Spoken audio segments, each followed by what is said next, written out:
지금 주담대 받아놓으면 금리 내려가겠지 이게 아니고 내년에 안 내려갈 것 같아. 성장률이 좋아가지고. 지금 삼성전자, 하이닉스 좋아지는 속도 보면은 한국경제 밀어내는 속도 보면은 내년 성장률 하늘이 그냥 전망치 무조건 올릴 수밖에 없거든요.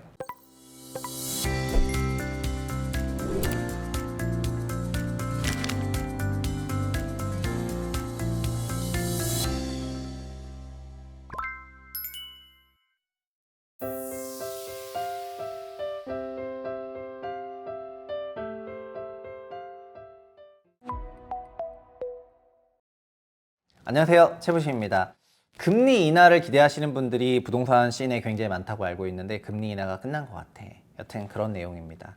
지난주 기준으로 보면은 최근 들어서 국고채 3년물 금리가 진짜 치솟았는데 와, 이게 충격적인 수준까지 이제 치솟았습니다. 원래는 계속 우하향 추세였거든요. 그래서 시장에서는 내년에도 금리 인하가 있을 거다 생각을 하면서 한 25bp 정도 낮게 가고 있는 그런 흐름이었는데 지금 현재 기준금리가 2.5인데 채권금리가 그거랑 거의 비슷한 수준에서 놀았다는 거는 한 번 정도 금리 인하를 선반영해가지고 생각을 하고 있었다가 갑자기 이제 10월 말 정도 되면서부터 금리가 튀기 시작해서 2주 동안은 빠바박 튀었거든요. 채권 시장에 경색이 일어났습니다. 현재 국고 3년 금리는 2.89인데 이번 주에 좀 안정화된다 하더라도 어쨌든 2% 후반까지 튀었어요. 기준금리가 2.5인데 원래 국고금리가 2.5였는데 기준금리가 2.5라는 거는 국고채 금리가 기준금리 인하할 거를 선반영해서 원래 요게 한 기준금리보다 30bp 정도 높게 유지가 되거든요. 그러면은 국고금리와 기준금리 붙었다는 거는 기준금리가 내려갈 거니까 이게 선반영을 한 건데 기준금리가 안 내려가면 어떻게 되는 거예요? 그럼 이게 2.8로 와야 되는 거잖아요. 그래서 지금 갑자기 2.8로 그냥 쳐 올라가면서 채권 쪽에서 경색이 나타났습니다. 그게 어떤 시그널이 나왔냐면은 지난주 주식시장 하락 요인으로 작동했던 건데 트리플 A 신용등급의 한전채를 발행하는데 사는 사람이 없어. 그래서 금리가 더 떠서 발행이 됐거든요. 16bp 이상 떠서 발행이 됐습니다.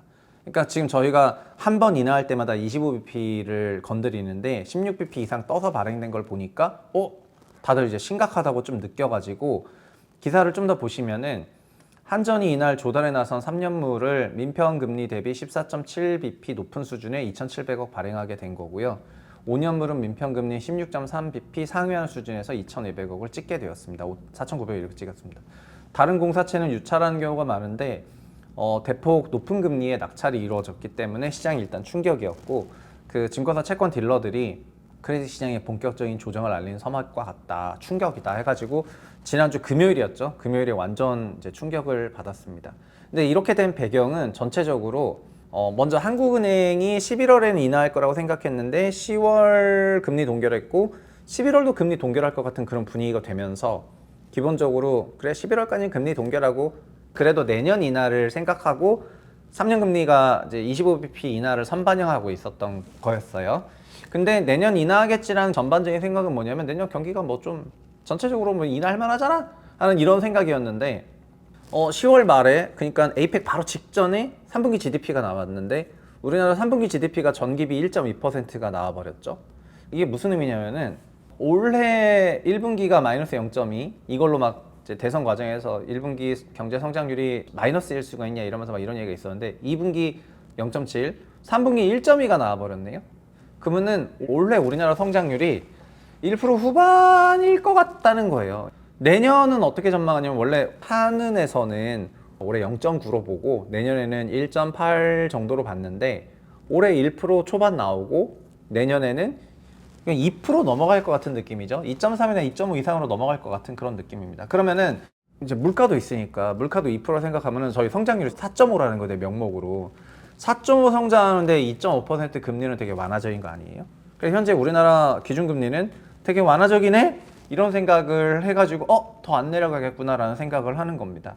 근데 채권시장 발작이 생긴 거는 내년 1회 인하 선반영했는데 인하 없을 수도 있겠다 이 생각. 두 번째는 에이펙을 통해 가지고 한미 200억 불씩 확정을 했잖아요. 그 200억 불 협상 관련해서 채권 발행 많을 수도 있겠다.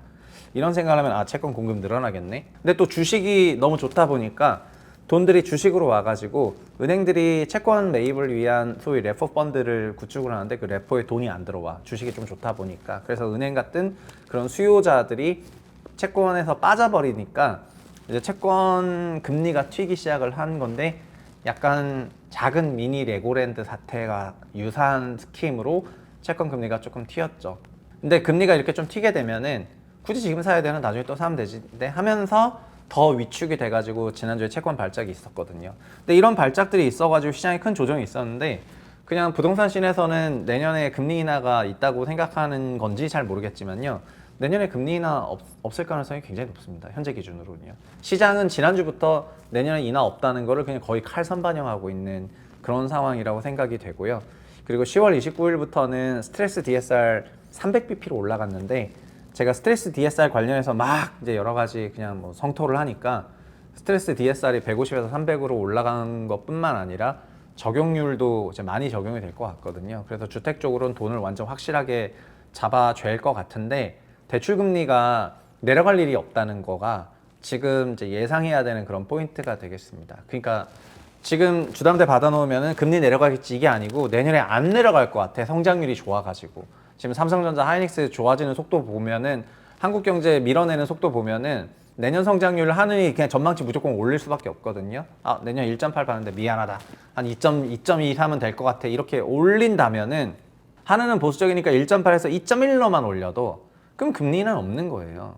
23년부터 어쨌든 금리가 꾸준히 내려줬기 때문에 전세도 상승을 하고 그다음에 전세 상승한 만큼 매매도 상승했는데 내년에는 오히려 금리 인하가 없고 지금처럼 대출금리나 시장금리가 올라가게 된다면은 그러면 이제 전세가는 하락을 하고 매매가 하락하는 그런 추이가 나오는 건데 물론 이것도 단기적인 추이라고 할 수 있죠. 그러나 무지성 금리 인하는 이제 없다 이렇게 생각하시면 좋을 것 같습니다. 오늘 여기까지 하겠습니다. 감사합니다.